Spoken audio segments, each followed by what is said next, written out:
What's up, guys? Today on the podcast, we're gonna have on Vernon Willis from Indiana Tech. Vernon, just like my last guest, actually did not become an All-American and did not place at the national tournament. Um, Meaning he didn't place top 8, if you don't know what that means.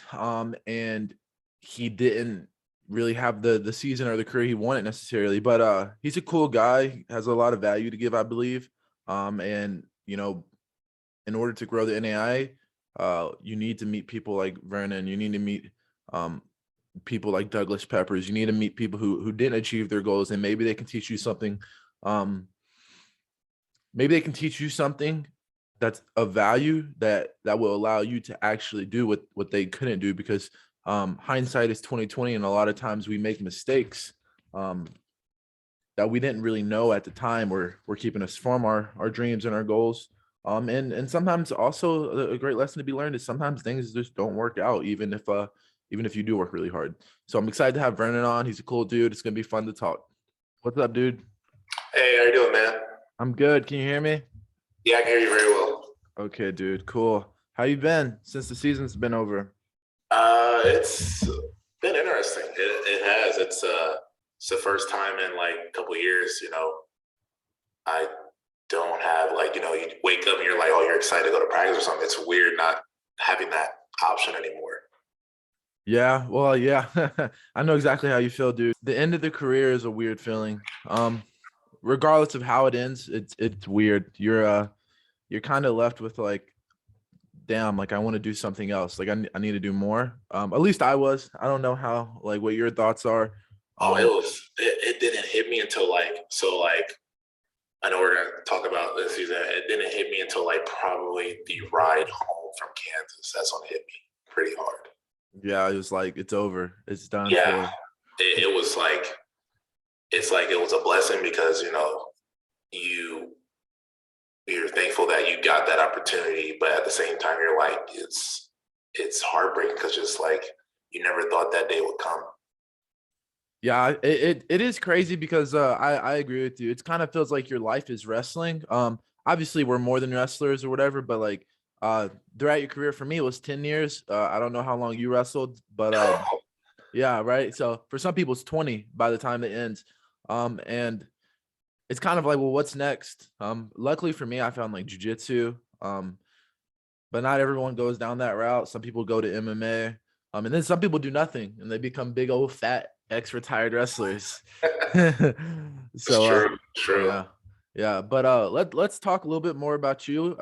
Let's get into the origin here. When did you start wrestling? Where are you from? Where did you go to high school? Did you have any high school accomplishments? If not, whatever, it doesn't matter. I started I was into football and I did football a lot. So I was a whole, because everybody in my family did sports. Mom did basketball. No, my mom did track. Aunt did basketball. Dad did football. So of course, you're the oldest. You're thinking like, oh, your son's gonna do football or basketball. So going into high school, that was the big thing, going into football. But I wasn't the size that I am today. I was a lot smaller. So it was weird at first. I needed another sport to do. I didn't want to do basketball, so I saw wrestling, and of course, you always get that vibe that it's WWE, and it's not. And I remember my first day going into wrestling practice, I got the shit kicked out of me, like real bad. But I loved it because it was just like, oh, this is cool. It's like it's your own thing. Like you get to grow as an individual on and off the mat. Like football, it's 11-on-11. You can have a good game. And that's happened a good number of times in my football career. I've had great games. We've lost. And it's just like you can't technically like cheer that, to be honest, because it's like, yeah, you had like 3 sacks, great takeaways. But if your team lost, it's still a loss. Wrestling, you go get a tech or go get a pin. That's you did that. Nobody else did that. And that's what I love so much about it. So I was a late bloomer into wrestling. I didn't start actually clicking on into my head that, oh, I was actually really good until probably my sophomore year. So I wrestled in California, where it's California State Tournament. Just to get there, it's a nightmare. It's a war zone. So you got your conference tournament, then you have CIF individuals, which is a 2-day 32-man tournament, and only the top 5 go to masters. And that's like where I'm from is from the southern section, which is the biggest in California because it has so many schools in it. So they take the top 5 from all 6 CIF individuals, and they just bundle us all up into a master's tournament. So I didn't get to go to the master's tournament until my senior year, so I had a lot of catching up to do. So freshman year, I wrestled 160. Then I started lifting a lot more weight, so I went to 189 at the time, and I qualified to go to CIF individual. So I had a first round match with someone that was ranked like pretty high in the state, and I pinned him. And everybody was surprised that I did that, and it was pretty cool. I didn't know until like after the tournament was over. So I qualified for day 2. I lost the match to place, but that's when it started clicking. Like, oh, this might be something that we can get involved with into like the more of our career. So junior year comes around. I spent the whole summer I did football practice, and then we had wrestling for my high school. I go straight to wrestling practice. So I was immediately just getting as much time as I can trying to grab. And my junior year, that's when stuff started clicking. I was excited. Football came, got injured. So I remember it was practice, and offensive lineman cut and clipped my knee. So that was the beginning of, injuries that would come later on in my life. So, didn't worry about it. We didn't go get a doctor arrested. Probably should have went to go see a doctor. Still had a pretty good junior season. I was in the finals for my conference tournament. And that was the first time they had a conference finalist in a long time for my high school. But wasn't happy about just losing. The guy I lost to made it to state, which I knew hands down he was a better guy. I wrestled him twice that year. He tagged me the first time, which is really bad in the duel. It was bad. And I was cutting. Like, I was an 82-pounder that year. So that was my first year actually cutting. And he just kicked the crap out of me. I mean, took the first shot, snapped me, got behind me. And I was like, okay, so this is going to suck. I can already tell. And then immediately just grabbed my wrist, pulled it, just got the turn city, literally. The second time I wrestled was the conference tournament. A lot more different, but I kind of gave up after the third period where I saw the score was like 8-5, and I just knew I wasn't taking him down. So I gave up. He took me to my back, pinned me. So you learn that you can't let things like that get that big. And I was still struggling at the time too. Like, I was like new to the cutting weight thing. So I thought like, oh, just don't eat. You'll be fine. Horrible idea. Whoever listens to this, that is a horrible way to go. Don't ever do that. Went to CIF individuals for the second year in a row. That was a big accomplishment, but I went 0-2 that year. I had a bad draw. The guy I lost to made it to Masters, and the guy that beat me in the finals at conference made the finals as well. So it was just like, you're there, but you need to change something if you want to get there. So I remember after, junior year's over, you got one more year left to try to do something. So I talked to my parents and I said, hey, what would you think if I transfer schools like this upcoming year? My mom was up for it. She was like, if you want to get better, she was like, she went to all my like wrestling events. My dad, he didn't start going until like my senior year because he was still, you got your dad, he still wants you to do football. And he always went to all my football stuff. So I talked to my dad about it. He said, well, what are you going to do with football? And I said, I still want to do football. But I know in this stage of my career where I got offers for football, but everybody told me I was too small. I played defensive end, and I was small. And it was just like, you look at it and you realize those, like, you're probably not going to be the guy. And I accepted that, and I was okay with that. I had a great football career for high school. I really did. I enjoyed it. But you got to understand yourself that if you don't see yourself in the guy, and football is more political than wrestling when it gets to college. And it's, if you're not D1, then, and that's how a lot of people was in California. If you're not D1 stud for football, you're just not going to cut it. And I realized that, so I was okay with that. But I knew wrestling, they had D1, D2, D3, NAIA, JUCO. I knew they had those. So I knew you're going to go somewhere for wrestling. Okay. So senior year came, we did do the transfer, but we did it after football season. So I was like that rare case in California that I did a inner city transfer, and like we had like a kind of a court thing for school because they really didn't like the idea of me just transferring for sports. We won, which was cool, but I had to wait until like January to wrestle, and January is all the big tournaments.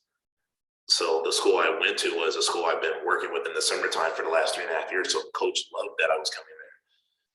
And Coach Hennessy was probably the most influenced person I had for my high school career. He helped me so much to get me where I was today. And because of him, like I became a better wrestler my senior year. I won a conference title finally. We won the first CIF dual team title for the first time ever in that program. I qualified for Masters, and we got to Masters. We won our first round. Our second round, that's when I learned about, guys like from Calvary Chapel and stuff like that. So I wrestled a Calvary Chapel kid and took him down. I was like, okay, we're feeling good. And immediately I took him down, shot him right back up, got back in my face. I was like, oh, so it's different. You get once you go up level, you start realizing, okay, the competition's a lot different. And you thought you're doing everything right. And it's just, you got to continue to think what the next move is. So drop that match, won another match later. So it's this match that I have to win next. It's either I win, I'll for sure have a spot to go to state. If I lose, I'm out. I lost to a friend of mine that later on we become teammates, which is the funniest thing that you would ever think, like, oh, you lost to somebody, you got upset, he ended your high school career, but he helped you to get an opportunity to come here. So high school, okay, but I didn't become the wrestler that I became now until later on in life. Right. So how'd you end up going from California to Indiana? Well, Indiana Tech was not my first choice, actually. So I'm actually, I went to a junior college in California called Mount San Antonio College. Okay. It's like one of the best junior colleges in California. Mm-hmm. So I went there right off the bat, and my high school coach was telling me, oh, you should redshirt your first year. And I told myself, I'm not redshirting. I don't want to redshirt. I feel that I can do some damage. He was right, but at the same time, when you're right out of high school, you don't think you want to redshirt, and that comes into your head. So we wrestled. I wrestled that first year, and I did good. I made it to the state tournament. It was pretty cool being a true freshman going to the Cali JUCO state tournament. But I was still dealing with injuries and stuff like that. I never fully healed. So, and I didn't know how to approach that correctly. Not just that, I didn't take school serious at the time. Like if I have to be honest, I was not the person in front of you today. I didn't take school serious. I thought it was, you could be an athlete, people just pass you by. And that's not the case. You got to realize that you want to be successful. You have to be a student of the game. And of course the athlete as well. You can't just pick and choose. And I'm thankful that I learned that throughout the course, because nobody's not going to hire or accept you into somewhere and they see that you came and passed classes. And that was my problem. I didn't care. I felt like money was more important than grades. And at the time, it made me push back. I became ineligible during JUCO time. And it was a downhill thing for me. I just couldn't get over the hump until years later, I had an opportunity my sophomore year. And my sophomore year in junior college, I got a lot bigger. I finally was a lot better at doing the weight cutting. And I was just on a roll. I was like 24-2 that year. I was just on the roll. I think I had like a lot of good matches where I had a lot of bonus point wins. And I was like, okay, we're gonna get it done this year. The only 2 losses that I had was against one of them he was a returning finalist, and that was my teammate again, Oscar. We wrestled in one of the tournaments, his biggest JUCO tournament in California. We wrestled in the finals, and he beat me 4-3. Pretty close. I gave him a last-second takedown, and the height difference was ridiculous, and I always hated that. I hated wrestling somebody that was like 4, 5, 6 inches shorter than me, because it takes away your offense away. It does. So it's hard. It's crazy. Like I know you've had those situations where you wrestle somebody and it's just like Yeah, Aaron Johnson. I wrestled him probably 30 times. Perfect And example. Like, yeah, yeah. and I'm super cool with Aaron Johnson, but I always told him, I was like, I can never figure out the rest of you because you're so compact. So even if Yeah. I like making you, it's like you're not moving. Yeah, I wrestled him probably 7 or 8 times in college. I beat him every single time I wrestled him, but it was always like, I mean, the most I beat him by was like 6 or 7 points. And I mean that sounds like that might be a lot, but I usually score a lot more than 6 or 7 points more than a guy. But Aaron is, for one, Aaron's technically sound. He's pretty tough, honestly. For two, he's so short. It's like I really like low singles. I like ankle picks. I like things like he's so hard to hit that stuff on. Um, Yeah. he's just a bowling ball. And so so like I totally get what you mean. I fucking hate wrestling short people. I hate wrestling tall people too, because they tend to be really good scramblers. So Yeah. I don't know if you ever wrestled Justin Harbison or Matt Hopkins or Harbison's I didn't, me and him started being cool after he All American. So we wrestled. So my first year in the Indiana Tech singlet, we wrestled at national duels actually. And I remember I shot a knee pull single on him, and I had it. All of a sudden, he like sprawled real hard and immediately got behind me. He just like turned his hips and got behind. I was like, okay, that was weird, but okay, we'll figure out how to get back. And immediately, first thing he threw was a damn boot. I was like, oh no, yeah, he's yeah. good. Yeah, that's because of him and Matt Hopkins, his teammate who was before him. Uh they're both really good at riding legs. I got incredibly good. Like now, like I tell my kids, because I have a wrestling club, you can't ride boots on me. It's impossible. And it's because of guys like them. I learned how to defend boots. And then man, Justin overall was just a weird, funky dude. I mean, he took me down like 3 times from my shots. I Oh beat man, him. I beat him. It was close. But he was my, I guess you would call like my worst style matchup because I shoot a lot and he is very funky. Um, yeah, so I made the right adjustments and ended up beating him like 7-5 or 6-5. But he was my closest match besides Tanner Farmer in 2021, I believe. Just because yeah. he's a I freak. remember that finals too. I was like, I remember everybody, and I remember like, and I'm cool with Tanner too. Like me and him, we were talking at the Missouri Valley Invitational that year, and it was cool. Me and him were talking. I was like, oh, I hope the wrestling and stuff like that. And it never got to happen. And it was per example, like me and you never had the wrestling. We had like me and you have had 3 opportunities that we could have saw each other, and never happened. It was always like I would choke at that last second. Like I think your senior year, it was like I was a 9 seed, you was a 1 seed.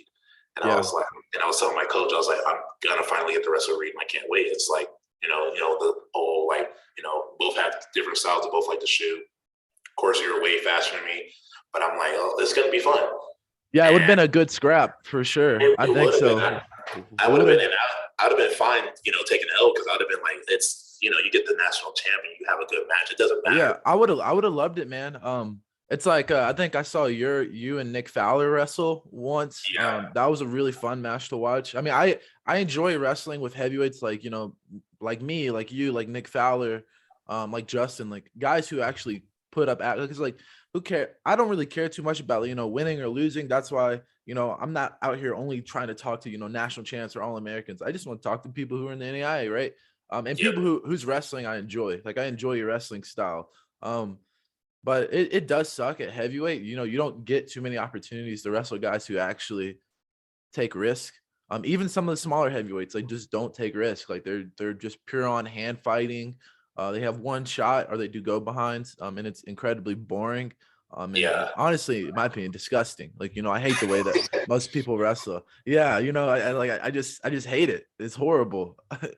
It's funny. I didn't start actually becoming a heavyweight until like JUCO my sophomore year, and then close to the end of the season, it started getting harder for me to cut weight. So, and I actually started having some good offers. Like my biggest one was McKendree. I was like really excited. That's I a was great like, school. yeah, that was a school I wanted to go to. I was like, I'm excited. Like that'd be awesome. Mhm. And I missed weight at conference. That was the first time I ever missed weight at something that big, and it just like it ate me. I was like, I can't believe like I just blew it literally. Yeah. That's you dropped the ball for sure, man. Oh, it was I dropped it bad, and it's worse the fact that you knew that you were there. I was like top guys all year in that weight class, and it was just like everybody else. I knew it was a breeze because it was like, oh, he gets on top, it's over. Yeah. I just it burned a hole in me because it was just like, that was on you. Yeah, it happened to Latrell Davis at Lindsey Wilson. My sophomore year, Latrell was the number 2 seed going into nationals. He was the number 2 guy in the country, hands down. Was gonna face like Trey Leone in the finals. Guarantee it. He was undefeated. He was kicking everybody's ass. Division I transfer, and he missed weight by 2 pounds. And the senior year, and it's like, man, that's a lot of potential goes down the drain because people don't, I mean, people just it's lack of responsibility a little bit, and Yeah. it's nothing against you Latrell or anyone. It happens. It's one of the bad things about the whole weight cutting thing. Before we keep going, how did you get to Indiana Tech? So like, did they reach out to you? So I was at a school at Wayland Baptist, and it was actually when I wrestled that first year. It was your first year wrestling at Lindsey Wilson. Okay. So it was funny too, because like when I was there, our coaches were saying, "Hey, you're behind Brandon Reed in the rankings," and that was at the time where you were like knocking some hitters, and I wrestled this dude named Jeremiah Gurr. He was at 97 pound. He bumped up because he didn't want to cut weight no more. He pinned me for 3rd and 4th place. How was that match with him? It was for 3rd and 4th place at nationals, and so I lost to Demetrius Thomas, and then I beat Oklahoma City kid, and then I beat Jesse Gomez from Moval. And I honestly, I'm not gonna lie, I was broken. So like when I went into that match, that was my freshman year. I didn't have I wasn't like the man I am today, or even the man I was the next year. Man, I was soft and I was tired, and I was like, man, fuck this. And so I shot a shot on him. It was just like that national tournament grind. My body was hurting. I shot a shot on him. He sprawled. He became huge. And then, he just literally, when he sprawled, he just threw in like a cow catcher and just fucking got my ass. And that was like a minute and a half into the match. But I'm gonna be honest, like I kind of just was like, fuck it. Like I was kind of like, the season's over. You got the honors, and you're like, it's you're ready for next year. Yeah, I never I would say this is my downfall, is I hate to wrestle. Like if it's not for first place, I'm not exactly super motivated to do it. And that's kind of how I was. I'm not gonna lie. But he got me. Even though I didn't really care if I won or lost, I didn't expect to get freaking hit with a cowboy or a cow catcher. I was like, this is college wrestling, man. And he manned me over. But sorry to interrupt you. What were you saying? No, you're good, man. I wrestled him, and I went to a school called Wayland Baptist, and we had our own individual tournament. And he was like ranked pretty high. So I was excited. I was like, that's our first big test if we want to get on the podium. And I was like, I feel this is going to be a good moment. Wrestling the semis. It's 13-0 the first period. So I shot. I was like, okay, I'm bigger now. I'm gonna shoot a double on him. Had the double. He used his hips, got me into a front head, and his front head is mean. That's what I'm saying. I shot the shot. He grabbed the front head, and he basically choked me in a front headlock. Yeah, so I'm over here trying to fight it, because I'm like, nah, he's not getting this easy of a takedown. I kept circling, immediately snapped me hard and got behind. I was like, okay, that kind of hurt. And then got on top, threw a boot in, and immediately just started wrecking me, just turned me to the side. I fought the first one, turned me to the side again. I'm just like, man, I looked at the clock, first period's over, and I'm just like, oh, it's 13-0. Oh, this ain't good. He's good. Yeah, so I looked at my coach. I was like, all right, what's the game plan? He said, you got to go down again. I was like, no, I want to go neutral, to be honest, because he's bad on top. And it was ridiculous. So we chose bottom, dumb idea. This part is on me. So we got into a scramble position. He pulled my ankle. Everything in my knee snapped. Right.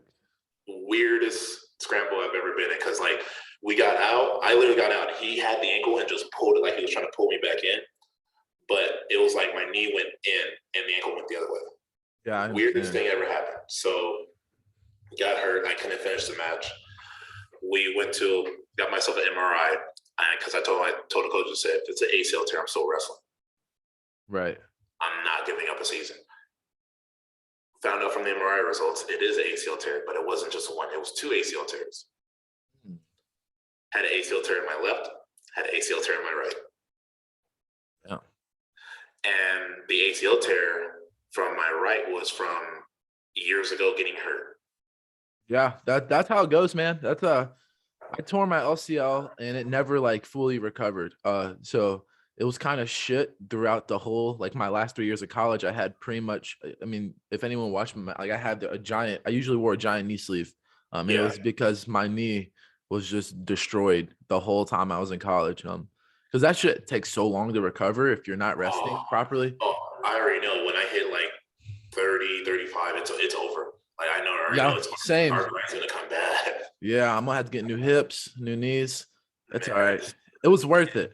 It was worth it. 100%. The wrestling has made me the person I am today, and I'm so thankful for it. Like this sport, it's a grind. It really is. Like if you're not built for it, it's gonna It's chew you up and spit you out.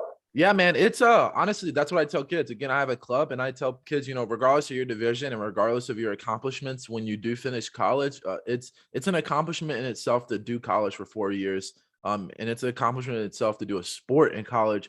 And it's even more if you're doing wrestling, I think. So 'cause it is a hustle. There's lots of really good guys. Um, but the guys who stand out on top at the very end, I mean, they're not the only special ones. They are special. Like, the national champs, they are special. I love like there's something about being able to say, a national champ or whatever. But even if you don't accomplish that, you still have value. That's why I had like, you on here, Douglas Peppers on here, and I'll have more people who because I mean, dude, most people for one don't make it through college, and most people for two can't even wish to wrestle. And you went to a really, really good school in Indiana Tech, by the way. So did they contact you after you got hurt, or did you No, reach so out to them? I got hurt. Once I got hurt, I told Waylon Baptist, and this is when like bad things started happening for a good reason. It was Mhm. like my blessing in disguise because I started seeing my whole idea of I want to be on the top of the podium Right. change because I knew that if I want to be on top of the podium, I gotta leave I gotta leave Wayland. So I had a buddy which kicked my butt in high school. Right. He was on the Indiana Tech team. He was the 97 pounder, and I What hit was him his up. name? Oscar Martinez. I think okay. Yeah. Cool. Got it. Yeah. His senior year was your first national title. Okay. Oh, okay. Did he place? Did he end up? He was in the blood round and lost to Diallo Matsum. Life kid. Yes. Yeah. So he beat him before previously. So it was a good matchup. They were on their feet, took him down. He was good, but Diallo was good on top. Diallo's a And, very good wrestler. Yeah, and rode him on top, and that's how he got his first AA. And I'm cool with both of them. It was sad seeing Oscar not AA. It was really sad because Yeah. that was my red shirt here. But I hit him up and I said, hey, because I was already talking to like Menlo, Ottawa, Concordia. I was talking to a couple schools like that knew that they needed a heavyweight. And I was like, hey, I would like to be on your program. Ottawa's for sure out of the question. I wasn't going to go to Ottawa. But Menlo, I was like, I would go back home. It would be nice because Menlo always had a pretty cool team. Yeah. But I hit up Oscar and I said, hey, how would you think if I thought about transferring and coming to Indiana Tech? And Oscar told me, he said, oh, it would be awesome. It was like, he already wanted more California guys to come to Indiana Tech. Mm. But it was also like, he said that it would be great. We need a heavyweight that will, stick through. And I was like, sure. So after season was over, I did the right thing, called Pompey and said, hey, my name's Vernon Willis. I'm interested in coming to your program. And, I would not be here if it was for that man taking a chance on me. Right. Exactly. Because, two torn ACLs, you getting back in, you don't know how you're going to wrestle. And that was my biggest fear. I was like, I didn't know if I could still live up to the expectations of how I was. So I redshirted that year when I first transferred to Indiana Tech, and I came on a recruiting trip. I loved it. The city was awesome. I love the team atmosphere. I love the expectations of the program. And it was just, that was something that I needed. I needed the expectation because Almost went there too, dude. It's a great school. That was you should have came, man. that was my number 2 on the list whenever I was graduating high school. You can ask Pompey about that because we he was talked mad. like I remember like when I finally got into the lineup and stuff, we would talk about you a lot and be like, hey, you can be that guy to wrestle Reed. Yeah, 100%. I mean, you definitely had the potential to beat me for sure. It's a like I said, I always tell guys this. Me and Aaron Johnson are really, really good friends. I actually went and trained with him for a week. I stayed at his house. And it's like I never will tell anybody that I was unbeatable, but I will say I separated myself because of the little details. But there were so many guys. There were so many guys who could have beat me. It's just finding the way. You know what I mean? And that's why I tell my students again. I have a kid from Indiana. He's like, man, I want to, he's like, man, there's all these good kids. I can't beat them, And I'm like, bullshit. You can totally beat them, Like everyone is beatable. It's just what you do consistently and all the little things that you do that will compound to that win eventually coming. And just putting together a good match, because as we saw NCAAs, man, seedings don't matter. Your national title from last year doesn't matter. Your All-American status doesn't matter. Your ranking doesn't matter. Your winning percentage doesn't matter. It's who's going to show up on that day. You know what I mean? Yeah. And I got lucky that I showed up for 3 years, but it's not always the case. If I would have stayed for one more year, who knows? Maybe I wouldn't have showed up, And it's crazy because it's like that was always my downfall. And I wish that I was able to overcome that. Like throughout the season, it was like you're picking up and you're dude. That was always my thing. It was like regular season, I was always like that guy, like, and they always like blew people because it's like I have good matches with these guys at All-Americans, runner-ups, and stuff like that. Yeah, like, dude. I remember, like for example, this year is probably my funnest year because I actually got to have fun this time. Yeah. And I knew my career was ending. I knew, but I didn't think about that. I was like, I'm just gonna go out and have fun, and I did. It was awesome. Like my first year coming to Indiana Tech, I redshirted just to make sure my knees were good and everything. Well, I got the crap kicked out of me because I came in the room and we had like a lot of heavyweights, and it was just like I was the only one that was like didn't have to cut weight. All these guys are cutting weight, and they're just meat every day. It was just a meat grind. I'm getting like butt kicked by everybody. Dude. So good. I mean that I'm telling you, if Coach Ruff hadn't sold me so hard on Lindsey Wilson, I would have been at Indiana Tech, man. If me and Nate Willer would have graduated at the same time in high school, I would have went to Indiana Tech. I don't know if you know. Yeah, me and Nate were in the same wrestling club. His dad was my coach. So yeah, exactly. Fucking crazy bastard. And he's awesome. He's awesome. He gets like he's like another guy that when like we would go to tournaments and stuff, he would like I was always thankful to have him like give me some pointers and stuff. And he's amazing. And he'll be like a good dickhead to you. Like he'll be like, like stop being a bitch. Like just go fucking do it. He's told me that a couple of times. Like I remember, when was it? I think it was National Duels was when he told me, he said, "Look, I know you can wrestle. I've seen you do it. You just got to go out there and be a dick." And yes, man, you got to have big dick energy. And I remember it's crazy.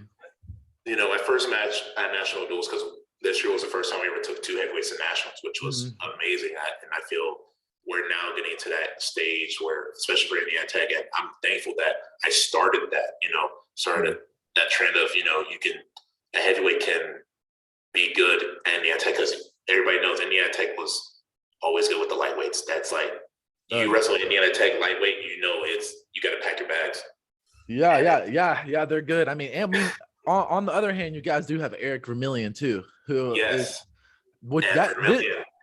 this is a guy I've been trying to find a way to contact Vermillion because I want to talk to him, but he doesn't have anything. If you want, I can hit him up and tell him that, hey, my boy Reed wants to like do a podcast with you, man. Yeah, I would love to, because it's like that dude is his national finals.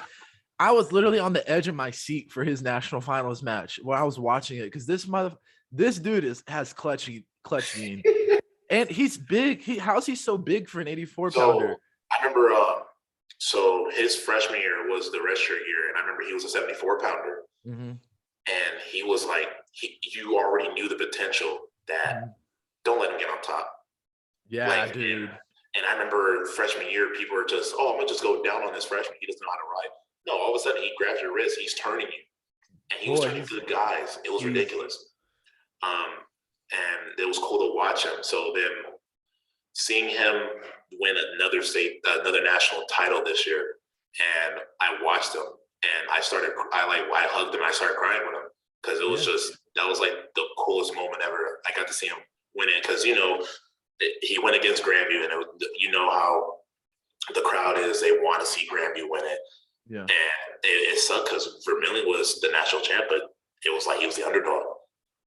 Yeah, did Vermillion lose to him that year? Did he? Yeah, so we went to Granby, the Granby Open. Mm-hmm. And granted, this was a pretty tough Granby Open this year. It was ridiculous. I heard it was super tough. I came back. I think I had a black eye, and then I came to practice Monday, and knee was swelled up, and I was like, "Oh God!" I didn't think it was gonna be that bad. Yeah, dude. And it was just like every match was tough, and he wrestled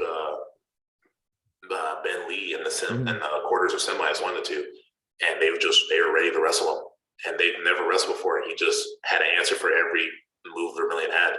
Mm-hmm.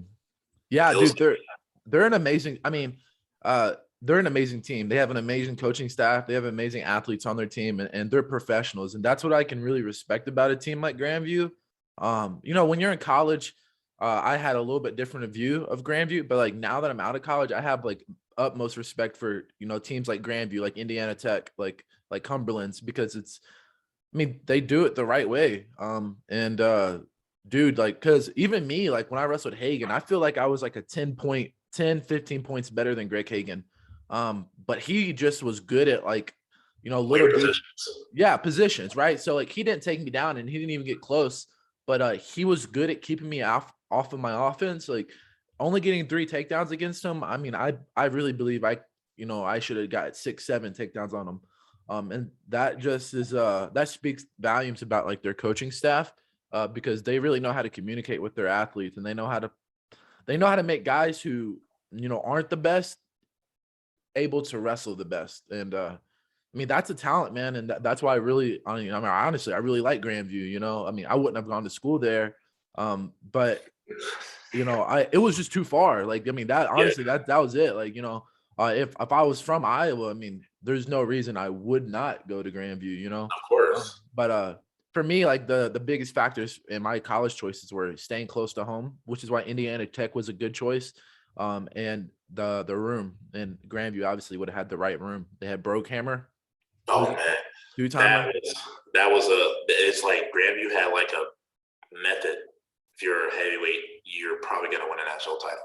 Oh, easily. Or at least be close to it. Yeah, man. I thought Hagen was gonna win this year, man. I was like, and no, it's crazy because so I wrestled Hagen at the Grandview Open, and we wrestled in the quarters, and we started hand fighting hard, and he didn't like that. I was like, okay, so I think I know what we're gonna do then, and shot a blast up on him.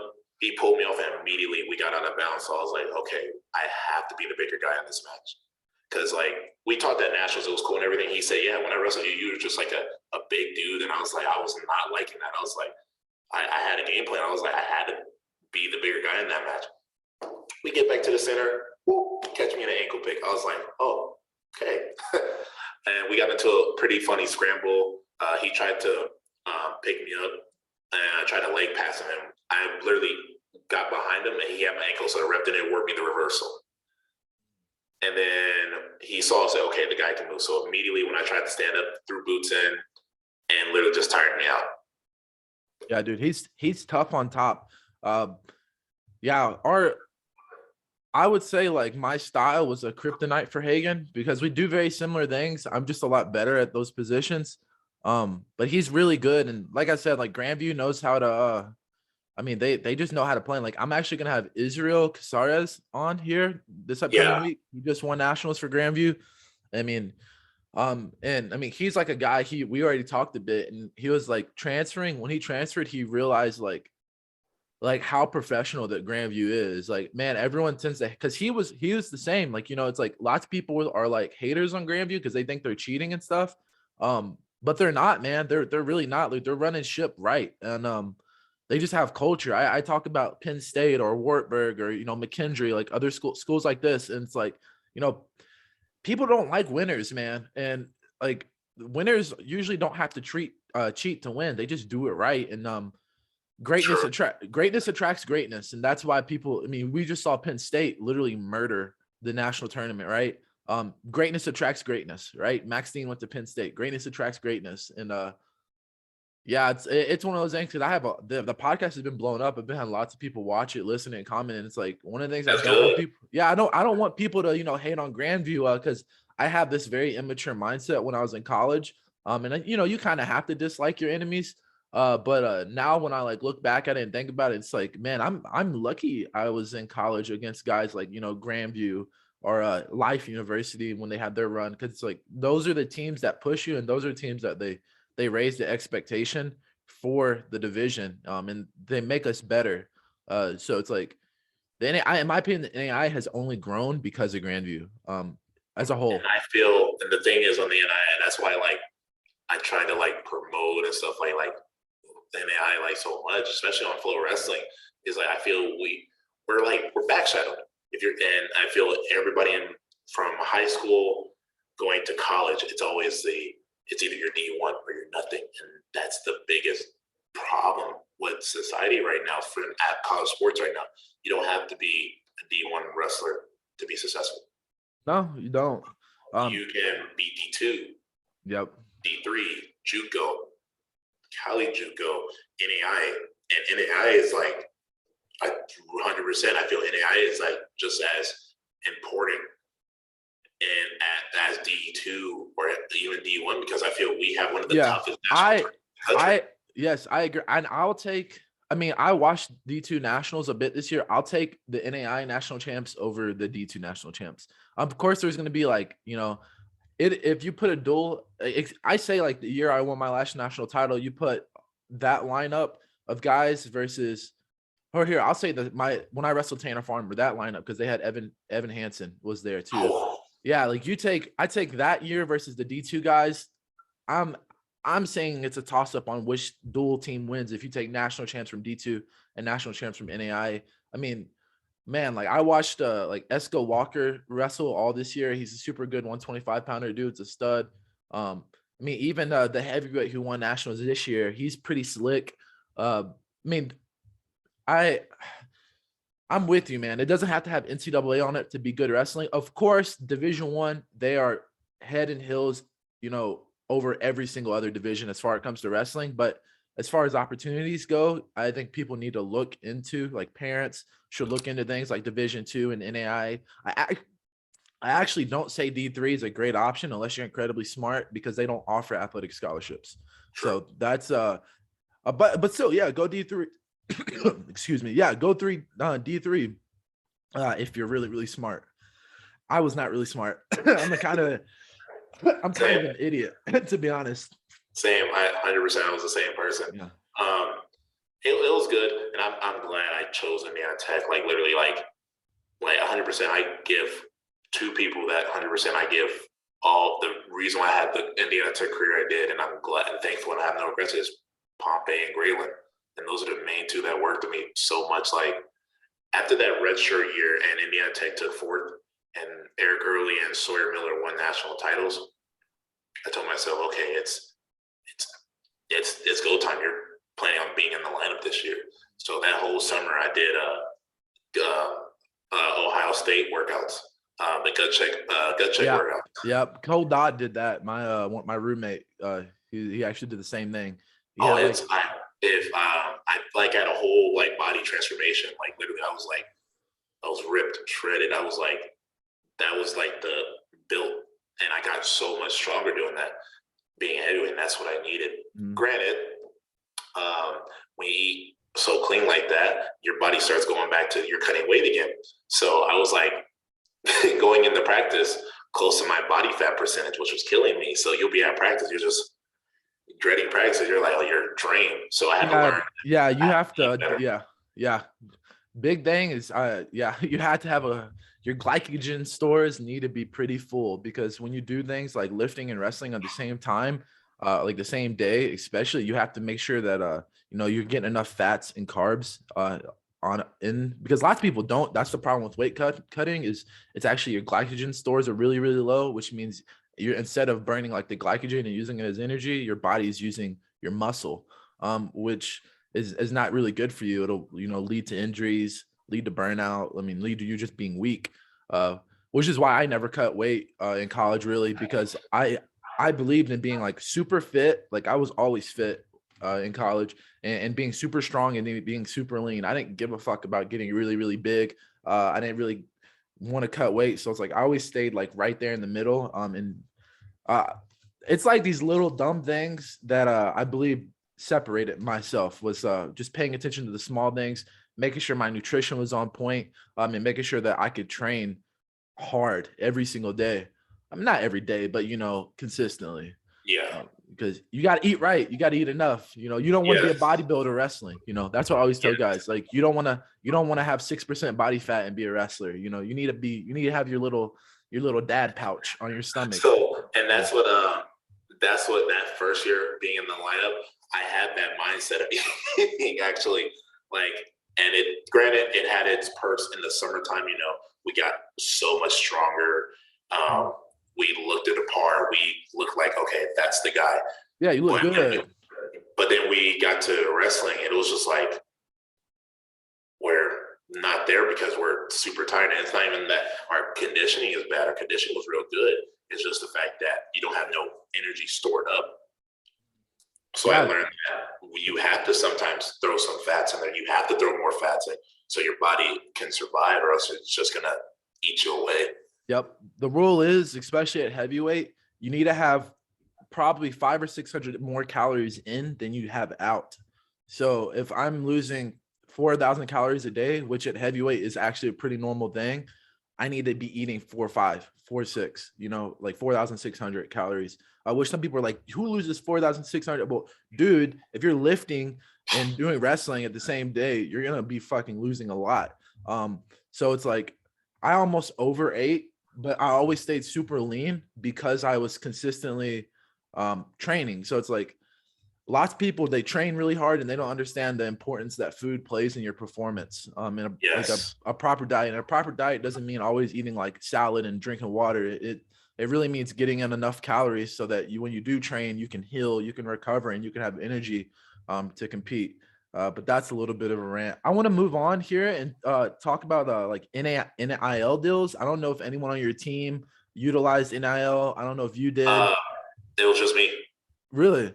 Yeah, I was the only one. So I remember when last summer, so the whole NIL deal started happening. I was like, my last year, why not? Why not take advantage of that? I promote NAIA and everything so much, and I try to because I feel that we should have that opportunity.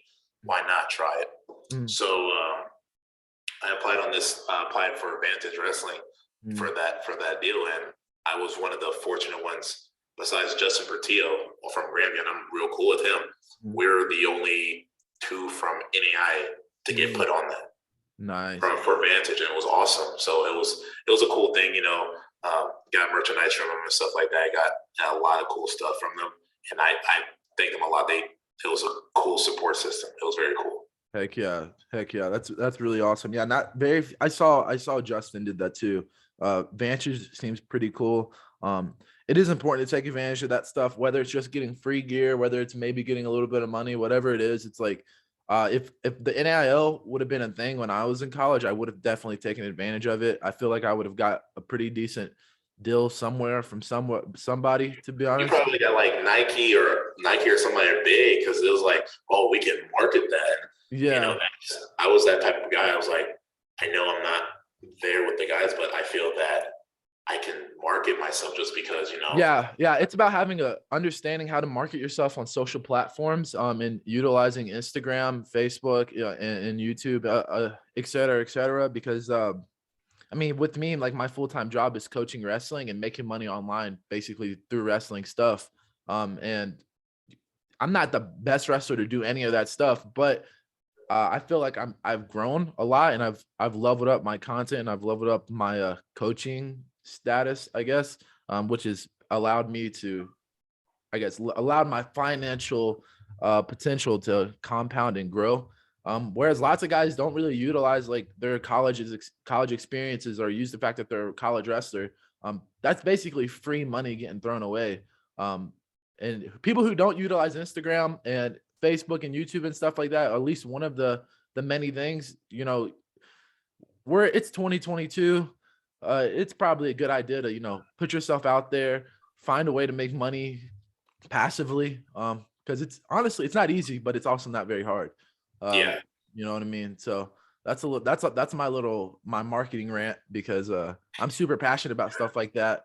I think, and then regardless of NAIA Division 1, it's like not enough people are putting themselves out there. I love Roman Bravo Young because he talks about that. He was like, money talks, and a great thing, like Gable Stevenson too. It's like, you don't have to be like RBY or Gable Stevenson to make a little bit of money. I mean, you're not gonna make as much money as them, but you got to utilize your social media. You got to utilize it. You can't be afraid to put yourself out there. I had a really famous guy named James Smith. He has about like 2 million followers on Instagram. I trained with him in Texas, BJJ, and he kind of mentored me. And he was like, Brandon, you'd be daft. He's like English, so he's like, you'd be daft to not be posting on social media every single day for 4 or 5 years, because his following went from like 2,000 to like 2 million in the span of like 3-4 years of just posting every day, putting out content, giving value.